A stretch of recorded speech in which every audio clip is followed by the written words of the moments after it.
So, hey, it's your girl, Allison Williams. Hi, this is Beth. Hi, this is Cindy Mizell. Hi, this is Tony Walker. Hey, what's good, y'all? This is Darian Dean. Hey, everybody, this is the Queen of Philadelphia, Tangeray Hayward. Hey, everybody, this is Yazira, and you're listening to Troy Saunders on the Bass Entertainment Podcast.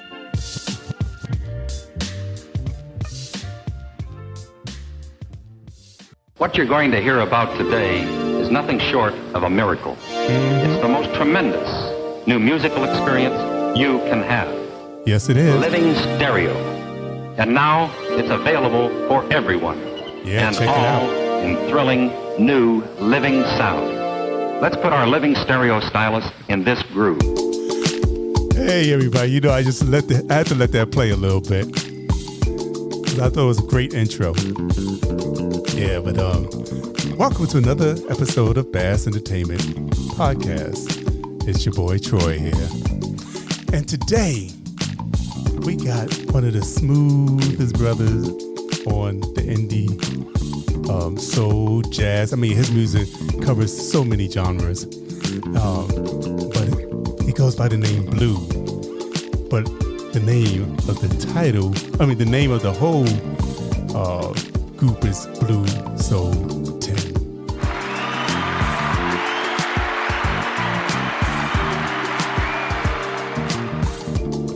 This is a little jam that he did back in 2015, and it's called Unspoken Warrior.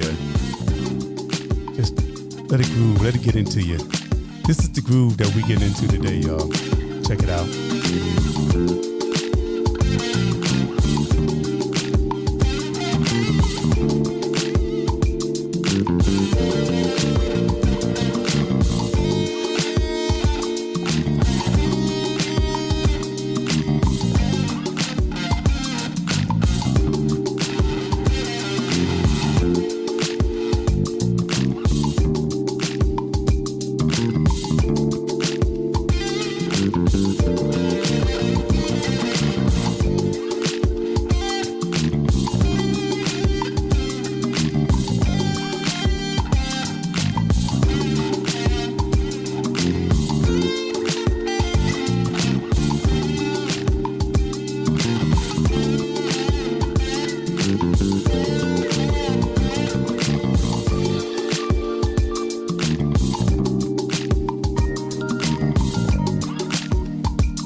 Hey, without further ado, y'all, I want to introduce you to Blue Soul 10.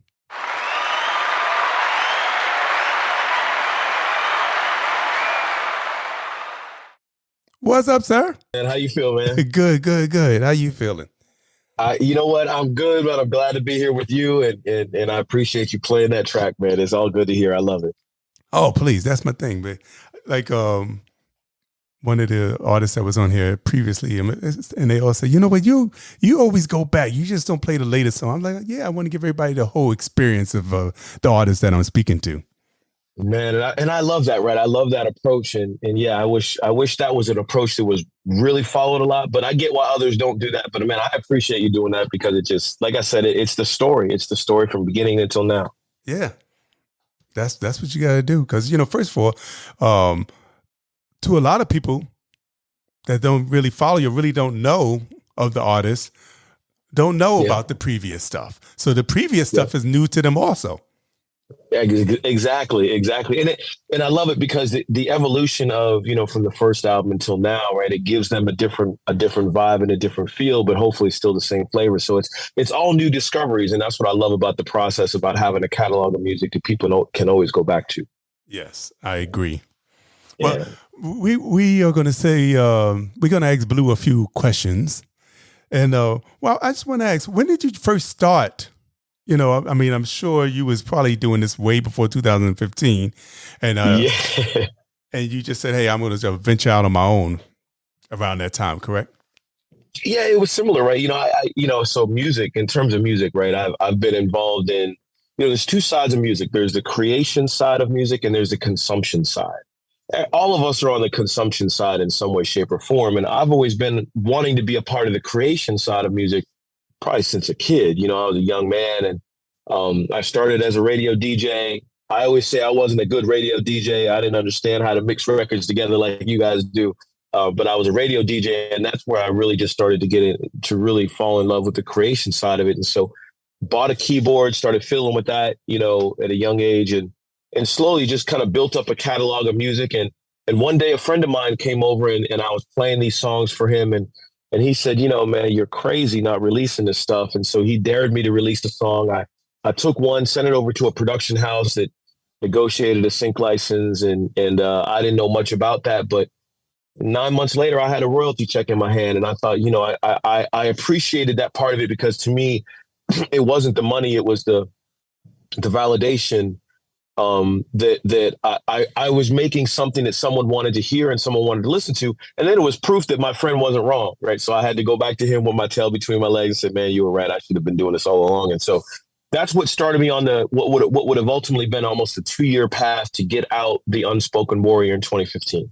So what other, besides that, what other production stuff were you doing before that? You just mainly just writing for yourself or, just tweaking your own skills before then, or were other people recording your stuff?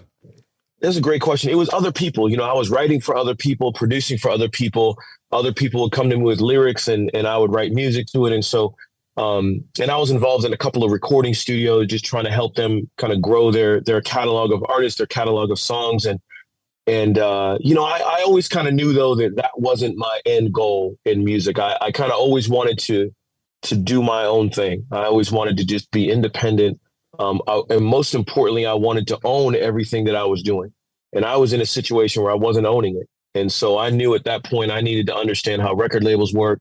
I needed to understand how publishing works, songwriting work, and then keep honing my craft on the creative side of it so that ultimately I could own everything. And that's what 2015 was kind of the start of that. And so since 2015, man, I really haven't been writing for a lot of people and producing for a lot of people other than the people that appear on my records. I work with them outside of my own records, but I have a very small circle. I think if you look at my album and you see when I started visibly featuring people, those names don't stray too much, right? You don't see the same names, maybe a couple of additions here and there, but I keep my circle small because it's a circle that appreciates the ownership aspect of it. And I'll be honest with you, I love how creative and talented they all are. Yeah. Yeah, I have noticed that you keep the same people through all the projects, and I'm sure they appreciate that as well as knowing how they work. You'll probably have a connection that you can almost know exactly what the other person wants or what they're going to do. No question about it, and that's the beauty of it. Where for example, Dennis Lorenzo. He trusts I'm not going to send him a song. It's not his vibe. Right. And when I send him a song, I don't give him a lot of requests and direction. I just say, man, you know what we do, right? You know how we do. So let's do that. And that's typically what you hear from a Dennis Lorenzo song is the first take when he and I record it. We don't go back. That's what you hear. Same thing with Shalky Destinica. Charmaine is a newer artist that I started working with, but yeah, you develop that vibe and you know what each other's trying to accomplish in the sound and the goal, and it just makes it that much easier to work with people. Now you say, the artists are all over, but where are you located at? So from a music perspective, I spend most of my time in Washington, D.C. But I in terms of the other people that I work with, on my albums, I've only actually been, and this is always surprises a lot of people. Like if you look at the latest album, which I know we'll talk about, I was actually only physically in a recording studio with one person on that album. And so we as a creative kind of family are spread out all across the world. So you send a part, then somebody else plays a little part, then somebody else plays it. How do you put all that together? The bass player I work with is Brandon Meek, crazy talented bass player. I mean, he's just so good. But he's out of Indiana, so I'll send ideas to him, and usually I'll play some kind of bass line on my keyboard, just get a little bass patch or something, and play the idea that I want. And I send it to him, and I say, man, this is the idea. Just go have at it. Like, follow the idea, but you add in you. And then I do the same thing with the vocalists. I'll generally sing a reference version. I'll just send it to them and say, this is the feel. And I say, but, add in what you want, add in how you feel about it. And, the good thing is when you work with some artists, and I've worked with a lot of artists like this, is you send something and you're like, just add in you, add your personality into it. And it comes back sounding like a completely different song. And that's never good, right? Because it's like, no, the essence of it's gone. But some people, you can give them something and they add them in, and it's like, my goal is always to make sure that when I give somebody a song, it sounds like it was written for them. Yeah. And that's something that's rare when you're producing with other people. And I think that's why sometimes you hear music like today, like it sounds like it is. It's interchangeable pieces, and it shouldn't be interchangeable. It should be purposeful. And that's what I seek. If you go on iTunes and Spotify and stuff, you won't find the whole catalog. You don't, and that's, yeah, go ahead. Were you going to ask something else about it? And I can explain why. No, I was going to tell them to go to Greenehouse, music.com and go ahead and download it. Yeah, definitely, man. And I appreciate that. Greenehousemusic.com is where everything is. GreenehousEmusic, greenehousemusic.com. And the primary reason for that is just because, I don't necessarily, as an owner of the music, that music is much more valuable if it's not on Spotify. And that's just the reality. It's just more valuable if it's not there. So what you'll see on Spotify is I have every single that I've released is on Spotify. But if you want the project, you've got to go get it at Greenehouse Music. And that's just, it's a common theme. I'm not inventing that as a new business model. It's a common business model in music that people are starting to shift to because they realize that music is much more valuable when it's not streaming at a half a cent a stream. And, it's difficult. And this is the business side of things, right? And this sometimes can be the ugly side of any kind of an industry where it's dominated by creative outcomes or creative products. But, when you have a song and you're streaming and it streams 1,000 times and you make, 20 cents, it's hard to sustain that lifestyle to be able to create again. And so I am all about empowering myself to be able to continue to create, because that's the part of it I love. That's the part of it that people want to hear. They don't want to hear me talking about I need to go get a new job because my stuff's, streaming for a half a cent on Spotify. Right. So to me, it's just a business move that helps me continue to be creative and keep putting things out into the world that I want to create and ultimately have people be able to listen to it and appreciate it. Yeah. I mean, let me tell you, y'all, there's like 5 other projects that you can get that's not even on Spotify. So go on over there and, download them. And it don't even cost that much. I think I appreciate that. What was it, $10 each one or something like that? Yep. Yeah, so, I appreciate that. Yeah, so for $50, you can get 5 albums, And, you have a playlist to let it go all day. You just be chilling out. Just all day. That's 5-6 hours of music right there. Just go ahead, push play and just disappear. Do go into your mind and do what you got to do. Yeah. Well, I'm gonna start with another song. Okay. Let me see. I wait a second. Before we even get into it, I noticed there was a whole lot of warriors going on. Yes. Beautiful warrior, unspoken warrior, fearless warrior. Yeah, the first 3 albums were, interestingly, I'll say this, the first 3 albums I wrote all pretty much at the same time, all the music at the same time. And it was intended to be those 3 albums by those 3 names. So by the time anybody saw the unspoken warrior, the fearless warrior, and the beautiful warrior were already written. They were, and the titles were already determined. And it's kind of an ode to, going out and understanding, going back to the story I told you about when my friend said, man, you're nuts if you don't go release things. And I think that for me, I felt as though the reason I didn't was based on a little bit of fear, a little bit of apprehension. And so, I realized that through music, I had kind of strayed away from who I was as a person. And I always, as a person, wanted to have kind of this warrior mentality. And so those 3 albums are progressively named the way that they are, as in, you'll notice on the first album, there's very few lyrics, very few, which is why it's called The Unspoken Warrior. The second album is called The Fearless Warrior, which is there's songs with more lyrics.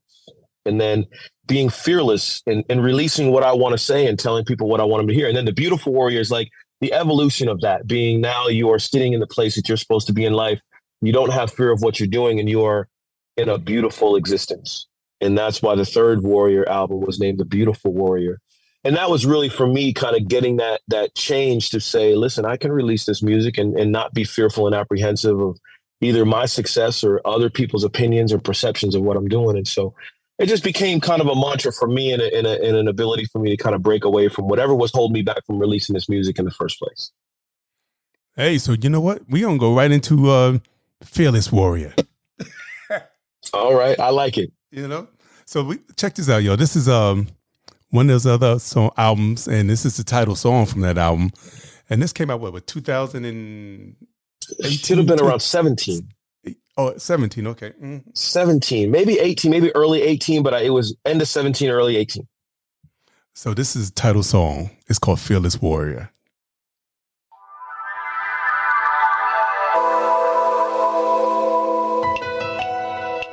Well, Harry, you were right. Boys got it. Not bad. I think I found somebody. Yes, he was sensational. I'll get it. Okay, I'm here. What do you want me to do? You have a lot of talent. But don't kid yourself, son. This is going to mean an awful lot of hard work. I hope you're up to it. I'll take a chance. You just go through with that recording day tonight, just as good as you possibly can. I'll do that for me, huh? Okay, I'll do it for you.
Yeah, that's like a Sunday afternoon drive right there.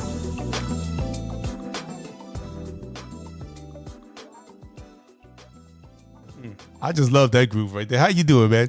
Man, I'm good. I appreciate it, man. I love it too. It's one of my. I hate to say this. I feel like I'm disrespecting all the other songs on that album, but that was the favorite one to kick the whole album off. I'll say that way. I agree. That's an excellent opener. I appreciate it, man. Thank you. And the question, I have a question. I see you got a thing for old movies. I do. On the first three, the first three, I wanted to make it like a cinematic experience, right? Because I imagined, as I kind of described before we played that track, just like the evolution of those three albums, I wanted to make it as an experience in terms of capturing dialogue that kind of introduces the growth and the maturation of this person that is releasing the music. And so that's why the first three albums all start with some type of a dialogue from an old movie. It's basically like 5 or 6 movies just chopping different dialogues out and creating a conversation. Well, how did you find that dialogue? You already had them in your head from watching them? No. There's there's different sources of dialogue from old movies, and it's important that you use those. If anybody ever wants to do that, it's important that you don't get flagged for copyright infringement, because those are all movies that have gone to general availability, not limited by copyright. So there's libraries of them, and I just literally went out to a library one day and I was like, I'm going to go and look at all these quotes from these old movies and just start piecing stuff together. And that was kind of just like after the music was done, it was literally the last thing that I did. And it was just a fun part of, let me put together some kind of intro to start off each album. See, that's why I let it play. I you can't play the song that don't have the intro. That's what I say, right? I tell everybody, if you play each of those albums, listen to the intro, because the intro tells a story. So the first intro, and then imagine like a week later or a day later in life, then that's when the second conversation happens. And then the same thing with the third one. The third conversation happens. So it should all make sense if somebody listens to all 3 albums in a row. Well, shoot, now we said it. We got to play Beautiful Warrior too. I like it too. We can do that. We might as well, right? Let everybody hear all the little intros.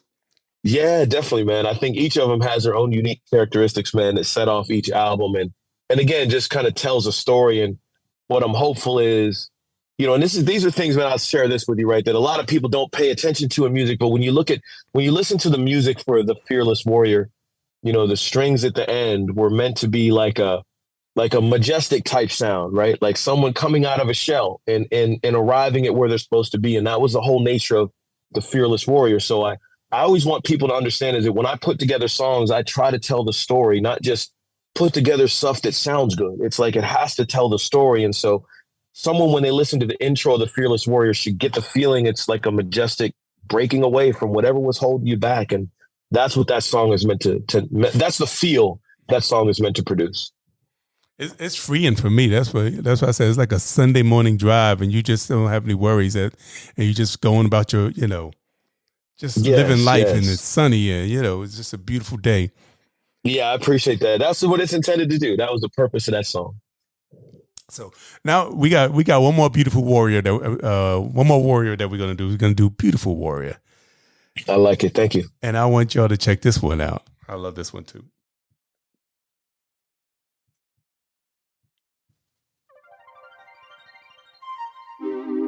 Say, where did you learn how to sing like that? What am I doing here? I ain't no singer. Come on, honey, do it for me, huh? Joshua can play. Well, I don't know, miss. We came down to hear him sing. We gotta check some levels here. You want to hear the playback? Come on, let's go.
Another great introductory song. Thank you. Mm-hmm. In the beginning of this song, it had a clip from a movie where the man saying, "Where you learn how to sing like that?" Let me ask you, do you know how to sing? So that was, again, right. So I try to be very purposeful in that, I'm not a singer. I don't sing. I don't try to sing. I work with other singers. And that reason for that was because on that album, that was like I said, it's being the beautiful warrior and doing what you're meant to do and what you're supposed to do. And so a lot of people would always ask me, well, when are you going to sing on your songs? When are you going to sing on your songs? And I say, I'm not a singer, but I know how to do that. I know how to produce a song with singing. And so the beautiful warrior, most of the songs on that album were all lyric driven. And so that was kind of like the introduction to that. Like, no, I'm not the singer, but that doesn't mean I can't produce a song where there is singing on the song. And that's what the beautiful warrior was about, is that final step in evolving into this, being comfortable in this musical journey, not having to do certain things like sing, not having to do certain things like I don't play every instrument, but being able to coordinate and create a vision and bring in the right people to do that. And that you do know how to do. And do it well. I appreciate it. Yeah, thank you. I appreciate that. So let's get into one of those vocal songs on there. I had like 4 of them. I got to narrow it down. I had between Forever and Free Myself and Drifting. Let me see. If you're looking for a vocal song on there, Forever You was the first song that I had that hit #1 on the UK Global Soul Chart. All right. So then let's play that one then. All right. Hey, this is also off of Beautiful Warrior. And this is Forever You. And you heard it was the first song that he did that made #1 on the UK Soul Chart. So it's bad. But anyway, anything this man does is bad. Especially if you especially if you just like that cool, laid back, smooth feel. Nothing to get your heart racing. It's just feel good music. That's what I call it. It's just feel good.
You know, I had to let that whole thing play right there.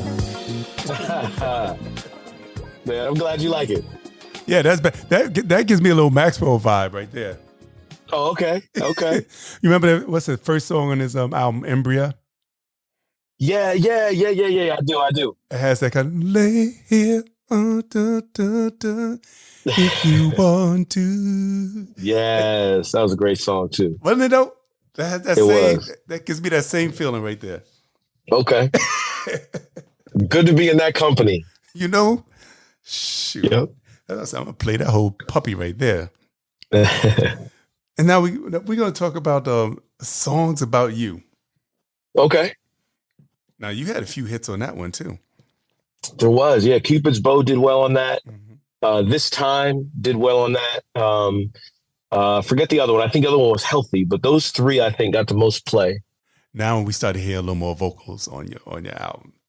It is, and it really hasn't gone back from that now, right? So it's just all about vocals and speaking and telling stories in the music. There's certainly some instrumentals that weave their way into the albums, but for the most part now, the instrumentals are all now in what's called the blue theme song. So every album traditionally ends with a blue theme, except for Songs About You, and I can explain why that one does not have a blue theme, but the instrumental is always in blue theme for most of these albums now. Which I noticed that too. You got yes, blue theme 1, 2, 3. I think we up to what, 6 now? There's seven now. The last album had the 7th one. They go 1, 2, 3, as in each Warrior album had its own blue theme, and that's 1, 2, 3. And then I believe 10% was blue theme 4, and then blue theme 5 continued after that through all the other albums. So there's been 3 albums since then. So, well, we're just going to jump right into Songs About You. Okay. And let's do Cupid's Bow. Love it. So, I was dreading to do this because I know I got to say the name. And I'm not going to help you either. Go ahead. And on this album, on this song, is an incredible vocalist by the name of Shuki Destinaka. Shauki Destinaka. Shauki Destinaka. And Shauki Destinaka. Yeah, I'll tell you, she's incredibly talented. Cupid's Bow was actually the first song that she and I ever did together. And she is, she's an incredible vocalist. She's in Indonesia. And she is just incredible, very soulful, very gifted in what she does. And she is one of those vocalists that I describe kind of interprets what I want. Like, she interprets the vision and she knows how to create based on that interpretation. And so she's phenomenal to work with as well. And I'll say this last one. Just a great human being in general. Beautiful human being to be on this earth with. Well, I definitely get it from her voice. Yeah. Her voice alone, you can tell that she's beautiful inside and out. Yep. Agree. So we're going to go right to Cupid's Bow. And okay. I'm going to practice that name, okay, y'all? Okay. Sorry, Shuki, if I messed it up. Is it Shuki? Shauki. Yeah. Shauki. Sorry, girl. I'm going to get it right.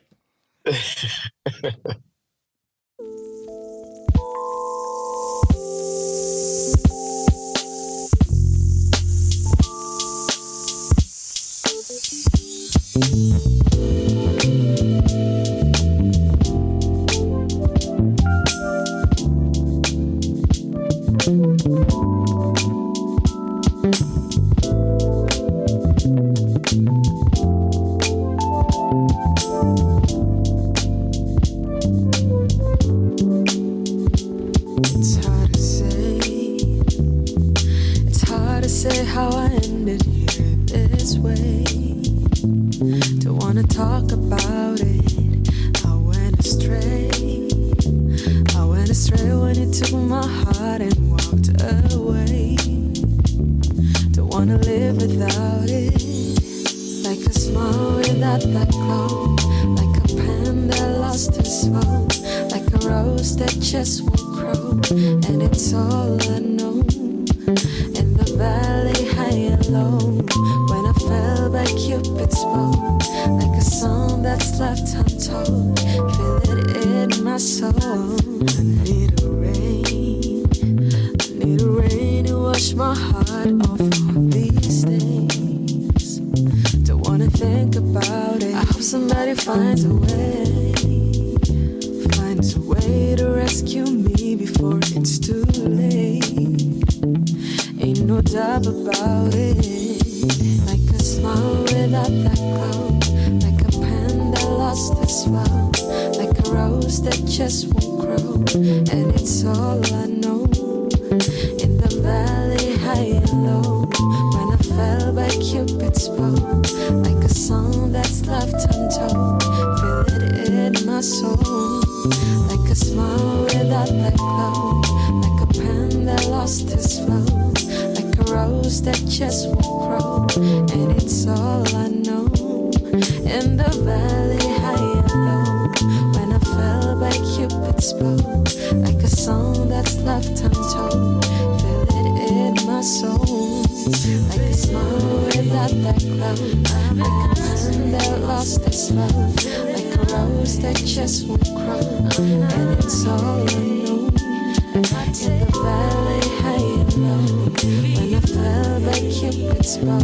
Like a song that's left untold. Feel it in my soul. Like a smile without that glow. Like a pen that lost its flow. Like a rose that just won't grow. And it's all I know. In the valley, high and low. When I fell by Cupid's bow. Like a song that's left untold. Feel it in my soul.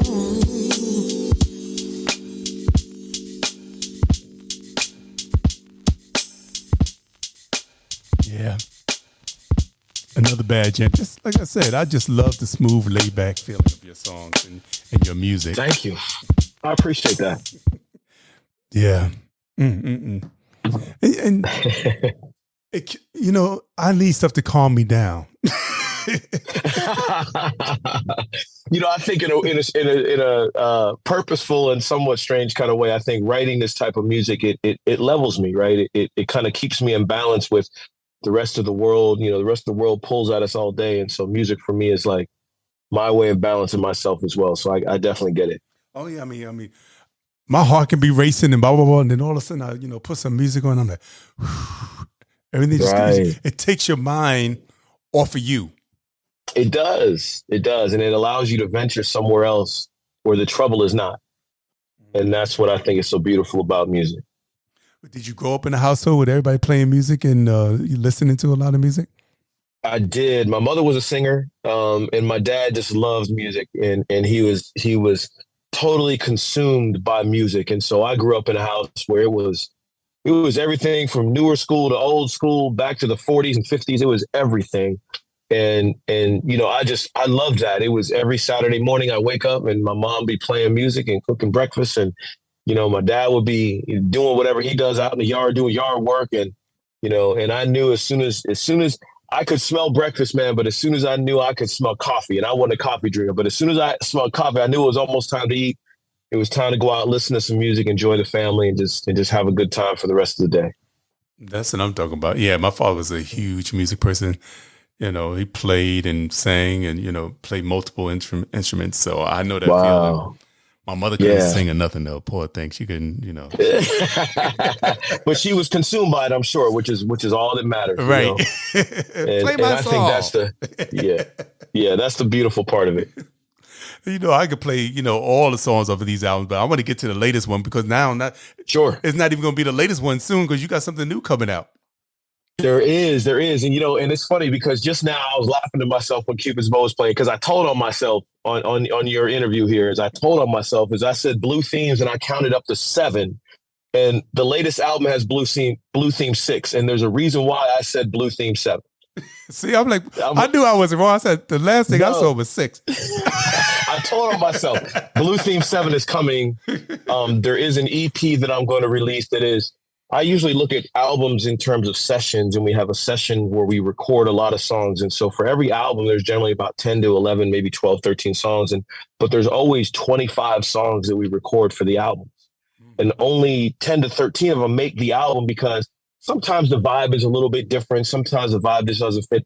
And it's not that the songs, in my opinion, of course, are not good enough to be released. It's just they just didn't fit that album.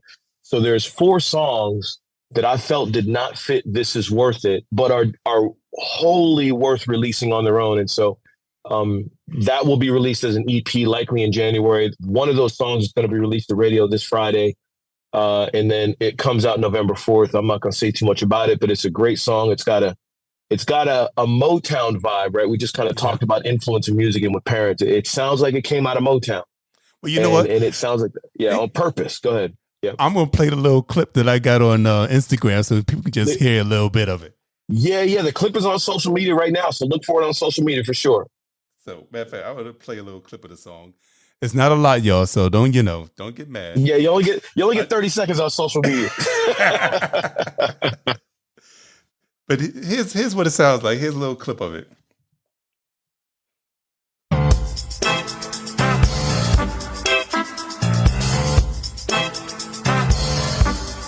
Some people say it, just let it be.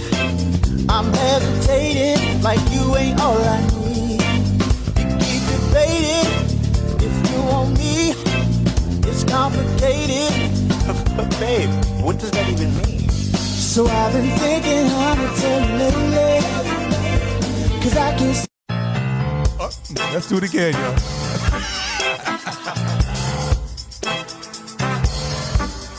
Some people say it, just let it be. I'm hesitating like you ain't all I need. You keep debating if you want me. It's complicated. But babe, what does that even mean? So I've been thinking how to tell you lately.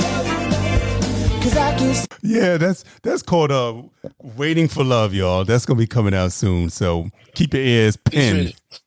Featuring Dennis Lorenzo. It's a song that, Dennis and I recorded for the This Is Worth It album. And like I said, it just, in my opinion, in the end, it just didn't fit the vibe. But I got another song featuring Charmaine. She was on This Is Worth It. And a couple other songs that people will hear that'll surprise you. But it's all good stuff. And like I said, they're wholly worth releasing. And I think people will really, really like them in context of knowing that they were recorded during the This Is Worth It time. Well, in case you don't know what This Is Worth It is, I play that song like it's shoot. I love this song. So this is another song by Dennis Lorenzo. So I just want y'all to hear it. So I'm gonna get right into that one, and then we're gonna come back to a little hip hop vibe that you have on one of the songs here, because I want people to know that your music also transcends other genres. Cool. I like it. So let's play This Is Worth It. This is my jam right here, y'all.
Like me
Yeah.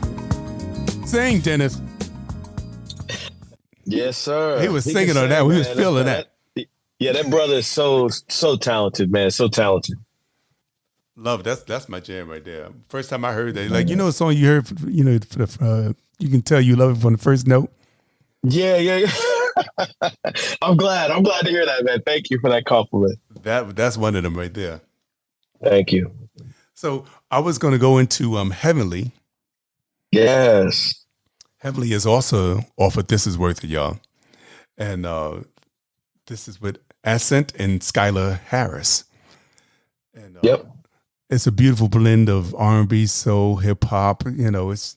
You know what I tell you, the foundation for this song is actually, and some of the elements are still in there. I took some of it out, but the foundation for this song was actually meant to be an Afrobeat song.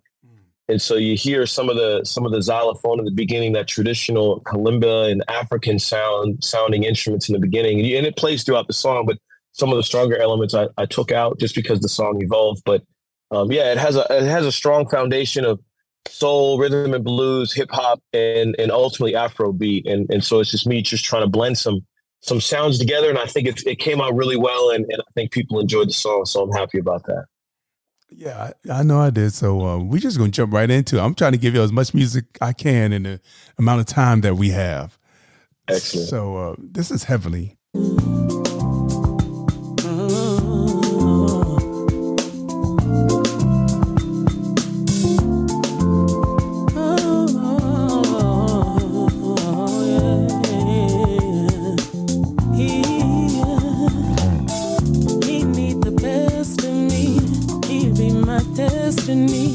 He see my enemies, how they make a mess of me.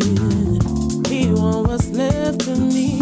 He don't think less of me. He want protecting me and love the rest of me. His love is heavenly.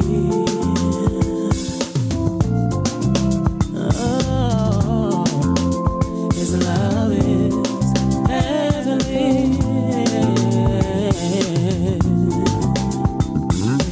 My love is heavenly, heavenly, so precious. The freshest, raptures infectious. Raised by her glamour, be delectable. Respectable with that perfect beatitude. Left heavenly susceptible, untenable. Accustomed to falsehoods, no gratitude. That's the naked truth. Bright lights and sexy lies. I can see it in your eyes. Call me when you wanna make memories. Pleasant breeze, umbrella trees on me. Interchange pleasantries, pleasant dreams. Fulfill your needs, let me lead on me. Let's connect, got me vexed, perplexed. So what's next? Let me guess. On me, heavenly. Come on. His love is heavenly.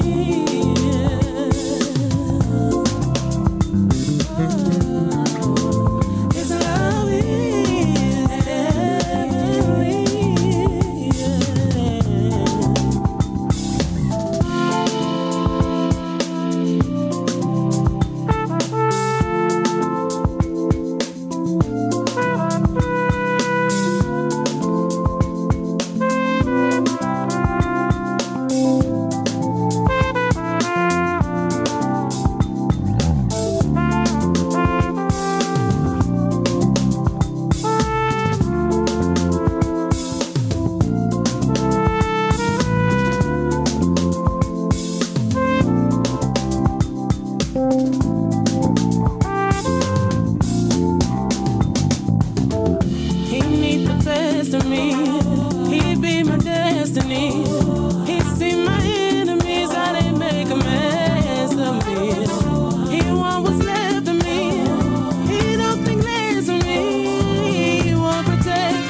That's good.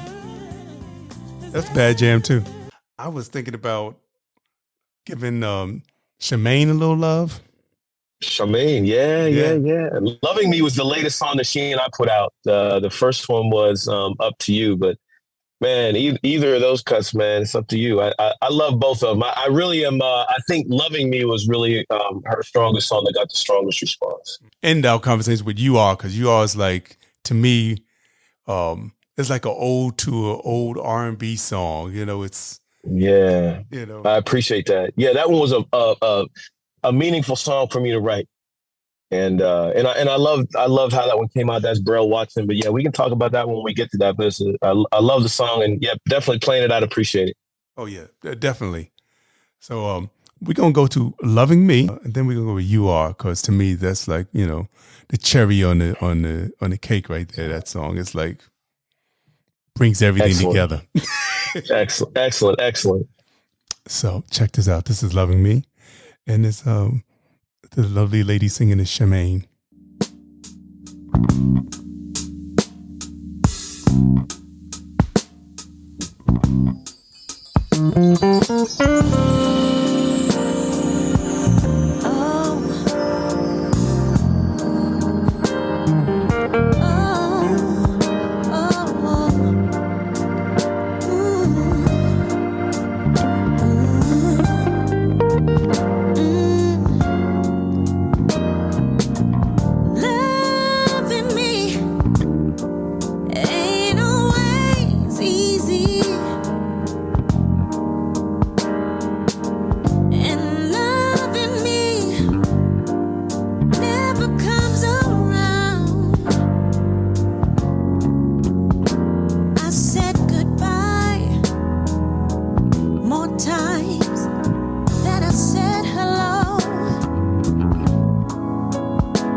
It's funny, You Are follows this song on the album. It does. A perfect next song, of course. It is. People don't understand it. That it is no fault of anybody's, but on the creative side, you understand that the order of the songs is part of the production process.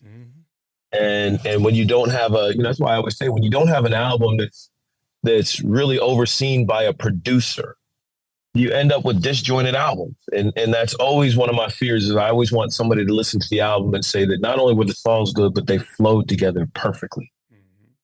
And so I appreciate you mentioning that. Well, you told me that you would hear all different types of music when growing up, but what were you really drawn to? What is your favorites? Who are your influences? Yeah, that's a great question, man. I always start with Earth, Wind, and Fire, not for the reason that I think a lot of people choose Earth, Wind, and Fire as a big inspiration or big favorite because of the songs, right? And that obviously was the case for me too. But what I loved about them was that they were able to take all of these different instruments and voices and coordinate them in a way that just produced a beautiful sound. Like when you listen to an Earth, Wind, and Fire song, you imagine there's, and especially if you've seen them in concert, there's 15, 16 people up on the stage, but nothing clashes. Everything about that production in that song, it fits.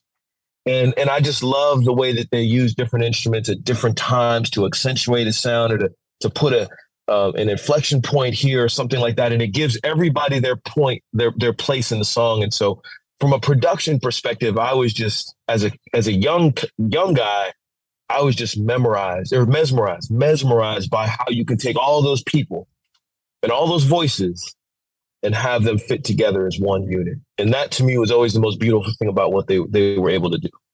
I agree totally. Yeah. I mean, loved it because of that. You can't go wrong with Earth, Wind, and Fire. Any way you slice it. Production, music. You really can't. Yeah, you really can't. And they just were such a beautiful, beautiful group, and they did such beautiful work. It's amazing. And the message. The messages is in the songs, I agree with you, man. And I would say from a songwriting perspective, that's what I try to recreate, is that type of feel, that type of message, that type of coordination of different musical elements. That is for me the holy grail of songwriting and production. And that's what I strive for, is that type of unity between all the different voices and pieces in a song. You got me sitting here thinking about Earth, Wind, and Fire, and I'm thinking even the kalimba and all that type of stuff, how that was starting to be used in the music. And I was like, not too many people, nobody was using that. Let's use from Africa in the song. Right. And then when they started to incorporate synthesizers, then I think they might have gone a little bit too far into the synth world. But when they first started to incorporate it, like on Let's Groove, right? You got the synthesized voice in the background, but it still sounded so soulful and intent, and it still sounded like live instruments that just happened to have this synthesizer voice on top of it. But that's when I just started to really, really appreciate how they were able to blend all these different elements. And like I said, that's what mesmerized me as a kid. And that's what I try to do, is to blend all those elements and at the same time tell a beautiful story. Well, that you are doing. That you are definitely doing. Hey, wait a second, I got to give everybody a little heads up. In case you didn't know, I've been sitting here yabbing for like an hour, and I haven't said that I already told you in the beginning, but in case you tuned in later or something, this is Blue Soul 10, y'all. Yes, sir. Glad to be here, man. Glad to be here. Thank you. We just going to call him Blue. That's cool. That's cool. So tell me about You Are. Yeah, You Are is a song that I did with a guy named Braille Watson. So Braille Watson is a guy out of Kansas. I'm afraid to get it wrong. I believe he's in Kansas, but Braille is an incredibly soulful singer. And You Are is a song that I knew needed a soulful singer. And I'll tell you the story, right? This is the backdrop, a little bit of transparency in the production of songs, is that, my goal is always to find the perfect singer for the song. It's like it was meant to be sung by that person. And there were a couple of other people that I had floated the song to, and they kind of recorded some demos to it. And every time I got it back, and I was just like, nah, that's not it. Like, your voice is beautiful. You sang it beautiful, but it's not the song. It's not the soul of the song. And so I had known Braille from working on a previous project, and I sent it over to him, and I was like, man, can you do this song some justice? And he recorded it. And as soon as he sent me back his vocals, I said, yeah, I found who was supposed to sing the song. And sometimes in production, like in music production, sometimes that happens, right? Sometimes we search for that person to sing the song. And I think, unfortunately, what happens in music a lot, and I'm guilty of this in my music career, is that sometimes you're just so anxious to get the song done that you get a recording of it that's passable and you release it. Mm-hmm. And that's the wrong thing to do as a producer. It's our job to find that person that's meant to sing the song. And so my approach to music now as a producer and songwriter is that I don't care if I have to record a song with 10 different artists. If I don't find the person that's meant to sing it, I keep going. And in this case, I did that a few times, gave it to Braille. I think he just laid the song out. I think it's such a beautiful sound with his voice and the way that he understood and felt the song. He just brought it to life, and I appreciate that about it. I agree. Like you said, it's better to wait and get the right thing. Like you say, if it don't fit, don't force it. Don't force it. Don't force it. And that happens so much in music now where people are in such a hurry because everybody can produce and write songs in their bedroom. They're in such a hurry to release something. And I just, I caught myself doing that once or twice in my music. And it's a horrible feeling because then, especially as the songwriter, right, the consumers, the audience, they don't know. But as the songwriter or producer, I don't want to feel that. I don't want to hear that song in 5 years and hear it and know that I didn't do it justice. Right. That's a horrible feeling. And so now I'm fortunate in that my music, I can say very, very, very surely that these songs, including You Are sung by who was meant to sing it. And since you're doing it all yourself, you don't have to rush. Who are you competing with? That's my thing, right? I'm not competing with anybody. I own it all. I'm releasing it all. It's my record label. Nobody tells me I have deadlines. So I set a deadline for myself to keep on track and keep moving. But yeah, there's no competition here. There's no battle in a schedule, no competing releases. It's just me and mine. And so, and I'm not saying that, I realize not everybody has that autonomy. Not everybody has that flexibility. So I'm not criticizing anyone that has to rush and meet deadlines. But for me, it's just, it would be so wrong for me to rush a song when I know I don't have to. Exactly. Yeah. I mean, yeah, I'm not criticizing anybody either, but I was just saying in your case, I mean, what you rushing for? You don't need to. Yeah, exactly. And so I don't. And so this song right here, I'll tell you this. So this song, I started going through the process of recording with artists when I started recording for the album. At the very beginning, this was one of the first songs I started circulating. And this was the last song that we recorded. And this song was recorded probably a month and a half before the release of the album. And it was the last one to finish, and I knew it was the last one. I just stopped. I said, I'm gonna make it the last one, and that's what you hear now. Is it was actually the last song recorded, and I knew, by the way, that I wanted it to be the last song, other than Blue Theme 6 was after that. But I knew I wanted it to be the last vocal song on the album. Did you write all the lyrics to the songs, or does somebody else write the lyrics and you do the music? No, I write everything. I write the music. I write the lyrics. The only lyrics that I didn't write on the This Is Worth It album was the rap verse by Ascent on Heaven. I didn't write that, but everything else I write, and I write the music and the lyrics for everything. Oh, that's what I'm talking about. You one-stop shopping. It's just I enjoy each part of it, and again, you know what it is, but I have the time to do it.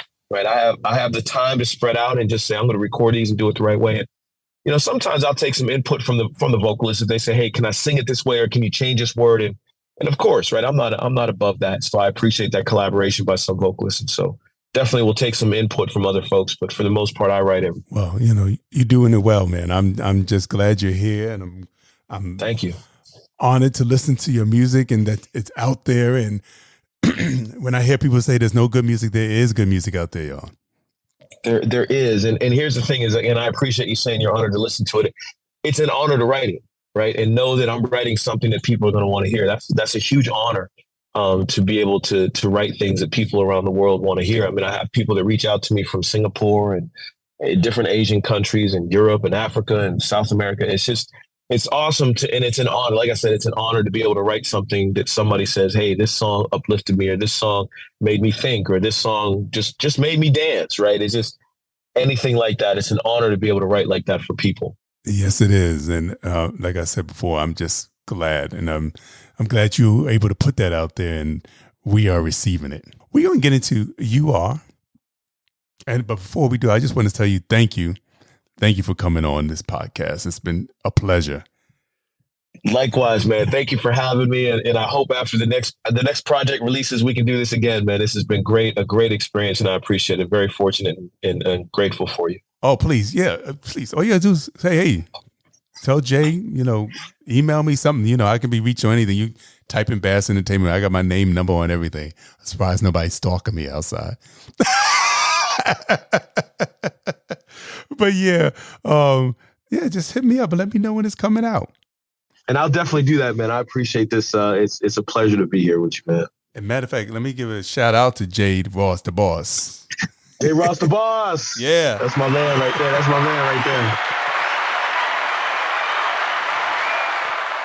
there. He always hooks me up with the best artists, and I love him for it. And he's so down to earth, Yeah, I was gonna say he's a down to earth, humble brother, man, and that's the best type of people you can work with in this world, man. Doesn't try to drive into a lane he doesn't belong in or doesn't want to be in. It's just it's a pleasure to work with people like that in the world for sure. Definitely. So I mean, the funny thing about it is that he reached out to me, which I was, Oh, did he? Yeah, about a year or so ago. Might be a little longer than a year, and he was like, I love your podcast. I want you to do, can you interview this person? I was like, wait, you listening to me? He's like, yeah. He said, nobody's doing it like you. He said, you go through the history of the artist and, he said, I love it. Everybody else just plays one or two songs. You go back deep. You know? And that's appreciated. Like I said, that's appreciated, man, for real. So I'm honored. I'm glad I'm able to give a little something extra that most people aren't doing. Yeah, definitely, man. Definitely you are. So I just want to say thank you one more time. And we're going to go out on You Are. Like I said, that's like the cherry on the cake. That's why it was the last song on the album. Yes, sir. So everybody said, wait a second, no, we're not over it yet. We got one more song to knock you in the head with. I love it, yo. So here it is. You Are, y'all. This one's too good to sing alone. So if you heard this before, come on and sing along with us. And if not, it goes like this.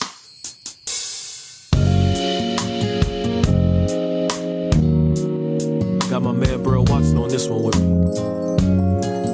Yeah. If it's real, they gotta feel it. This one goes out to you. Yes, you.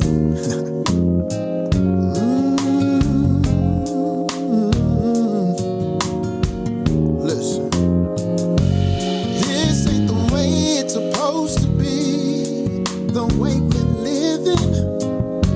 And this ain't the way it's supposed to be, no one forgiving. And this ain't the way that it's supposed to be, hoping and wishing. And this ain't the way it's supposed to be. That's why I'm singing. If you ever feel like you're not enough, baby, you are. And if you ever say you're not feeling love, baby, you are. If you ever think you won't rise above, baby, you are. And if you ever doubt who I'm thinking of, baby, you are. See, this ain't the way it's supposed to be. So many crying, and this ain't the way it's supposed to be. Nobody's smiling, and this ain't the way that it's supposed to be. Everybody fighting, and this ain't the way it's supposed to be. While people dying, if you ever feel like you're not enough, baby, you are. And if you ever say you're not feeling love, baby, you are. If you ever think you won't rise above, baby,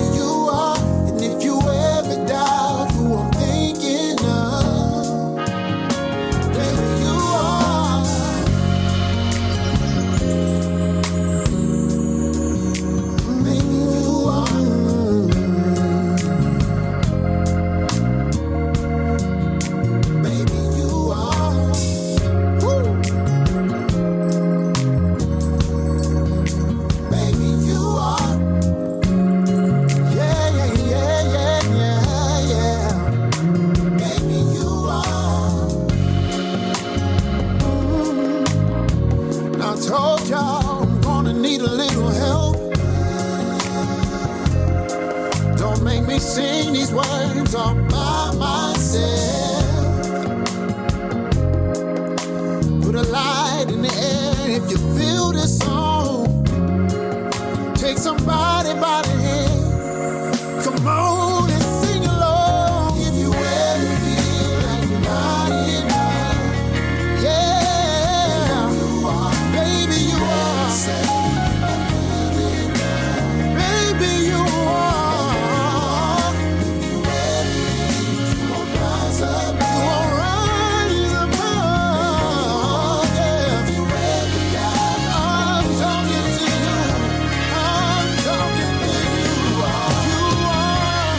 You are, yeah. Baby, you are enough, yeah. Just as you are, yeah. Woo! Baby, you are. Hey! Come on, somebody help me. Yeah. You are. Wow, wow, wow, wow, wow. Baby, you are. You're enough, yeah. Baby, you are. Baby, you are. Yeah, that's like taking you back to church a little bit. Yes, sir. Yes, sir. Let's take you to church. Man, yeah, I really love how that song came together, man. It's a special song for me and hopefully for everybody else. Yeah. I'm about to say, so one thing I do notice is that I love the vocalists that you pick out because nobody's trying to out sing or over sing. It's just total soul music. It's not like everybody's trying to do a whole bunch of riffs, you know? Yeah, when you get that, when you get that from singers, and this is something I always caution singers against, whether they're working with me or not, nobody wants to hear all of that. People want to feel the song. Here, and a great mentor of mine told me this. People want to feel the song, not hear you sing. Exactly. And there's two different things, right? And you get some people that just sing because they think somebody wants to hear them sing. But no, that's just one instrument in the song is the human voice. And so people want the song, not you to be singing. And if the song requires the vocal acrobatics to get its message across, then that's when you do it. Exactly. And, yeah. So I appreciate all the people I work with because they understand that. Yeah, that's what I'm trying to say. Dennis, Brel, Shemaine, all of them. Everybody has, Why you ain't gonna say her name? Why you gonna say her name? Shauki. Yeah. I'm just messing with you, boo. I'm sorry, man. I was just messing with you. That's why I stopped, right? I know I had to mess with you, though. I had to. Shauki. It was essential. Shauki Destinica. Yeah, I know what you mean, though. But yeah, they all understand music, and that's a beautiful thing about working with all of them is that they understand it. It's about the song. It's not about them just singing, and that's a beautiful thing. And when you do that, in my opinion, you can create music that matters because it's not about any one individual thing, which is why I always tell artists, like, I'm not going to be on a song that you're on and say in the beginning, this is Blue Soul Tent. Like, I'm not doing that because it's not about me. It's about the song. And that's what matters most. Like, you never hear me say my name on these albums because that's not what matters to anybody. You're right. It is all about the music. That's a pretty good point. Speaking of music, I want to ask you, do you ever think about going on tour or doing a concert? I've thought about it in a number of ways, would love to do it. The challenge is because I put together albums with people from all over the world, it would be a logistical challenge to get everybody in the same room at the same time for 3 hours or one night. Is it something that I've contemplated? Yes. And I've had some offers to go over to the UK and perform. I've reached out to the people that I work with, the singers, the musicians, and just said, hey, is this something we can try to put together? And everybody's schedule hasn't quite yet aligned, but I promise everybody this, I'm still going to keep trying to do it. I'm hopeful that I keep producing music that is timeless and that we can come perform songs from This Is Worth It next year in 2024 and whatever latest comes out, it all flows together. And I think we've got a great body of work to put on a heck of a show. And I'm going to keep trying to get everybody aligned, but just understand it's not just me, because I'm not singing. I'm not playing all the instruments. It's a coordination of a lot of different people, but I'm still going to keep trying to do it. Yeah, because I was thinking, I said, Braille's here, and Dennis is there, and Shemaine is there, and Suki. Shauki's in Indonesia. So, I mean, everybody's all over the place. So, but I think you have a tour where you have everybody together for an amount of time. It would be, right? It would have to get, and that's, I think the challenge is it would have to be everybody together for at least a week and a half, 2 weeks to really do it the right way. Right. And I don't know what everybody's life is like. I know some of them have children, some of them don't, some of them have full-time jobs or side jobs. I don't know. And so, like I said, I keep promising everybody, and this is an honest, heartfelt promise. I'm going to keep trying to get all of us together so that we can come and perform and just meet people and say hi and really be around people that appreciate the work that we're putting in over here. Well, when you do, You Are is the last song of the set. It will be. It will definitely be. I think that's the last song of the set right there. I think it has to be. It has to be. I got the whole thing in my head playing. You got the whole one? All right, I'm gonna come to you for some thoughts. When I get it, I'm gonna get a playlist and I'm gonna send it over to you. I'm gonna get some thoughts from you on it. Okay, because You Are definitely is the last one as the music playing and everybody's like, yeah, and you're walking out. Yeah, that's it. Yes, I concur, man. I concur. I love it. So I want to say thank you again. Thank you, man. It's been my pleasure today. Man, likewise. Been a pleasure for me too, though, man. Don't underestimate how much it means to me to have people like you actually want to speak to me and want to learn more about me and learn more about the music, man. It's you got to be grateful to be in the position I'm in where people want to talk to you, people want to listen. So I'm grateful for you stepping up and being on that list and spending this time with me, man. I realize you got a lot of things you could be doing, and for you to take that time to talk to me, man, it's greatly appreciated. Well, I'm glad the feeling is mutual. Yes, sir. Yes, sir, it is. Yes, sir, it is. And like I said, when that new project come out, just let me know. Come on back. Because, we still got a whole bunch of other songs we ain't play yet. So we can do that. It'll be out. I'm targeting early January. I got a couple tweaks to do to a song, but I'm targeting early January. It'll be a 4-song EP. It's got the song coming up with Dennis Lorenzo. You played a clip of Waiting for Love. It's got another song that Charmaine and I recorded for This Is Worth It that did not make the final list. And then it's just a couple other things out there, but everybody I think will enjoy it, and it'll be more appreciated because they realize that it comes from those same sessions.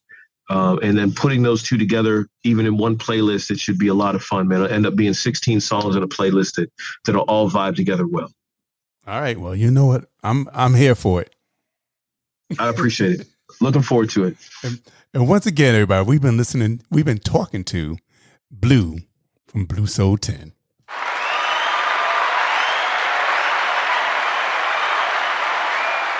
And don't forget to go over to Greenehouse music.com and go and download those other 5 albums. Now go in there and support the brother. We got to support our independent artists. If we like what we're listening to, we got to share it. We got to tell somebody about it. Yeah, man, I appreciate that more than anything. Yeah, download, share, and support. And when the tour comes out, be there. Be there. I want to meet everybody and say hi. I want to shake some hands, give some hugs, man. I want to do it all. So, and I want to say thank you again, man. Thank you. Likewise, man. Thank you so much. And thank you to the listeners. Thank you all for tuning in. Thank you for checking out this episode. And once again, if you go over to Spotify and Apple iTunes on Bass Entertainment playlists, we also have a Blue Soul 10 playlist. Now, unfortunately, you can't get all the songs that you can get from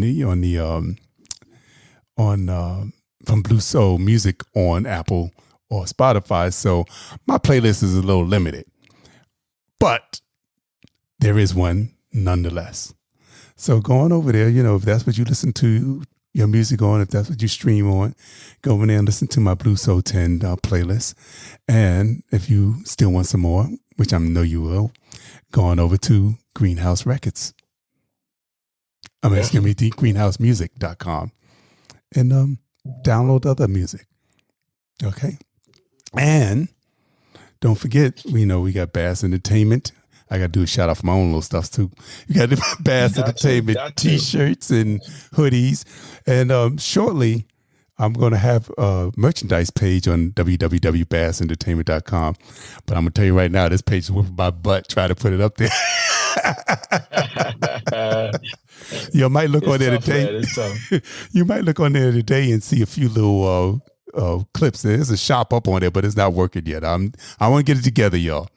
So go on over there, and if you can't wait for me to get it together, just hit me up on Troy at Bass Entertainment and let me know what size your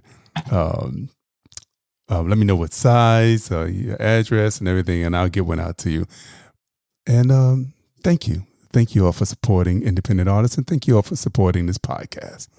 So, what we're gonna ride out on Blue Theme number 6. How does that sound? We're gonna let that ride out as we Man, I love it. So those are the last 3 songs on This Is Worth It. We did Loving Me, You Are, and now Blue Theme number 6. Once again, everyone, thank you for listening and have a blessed day.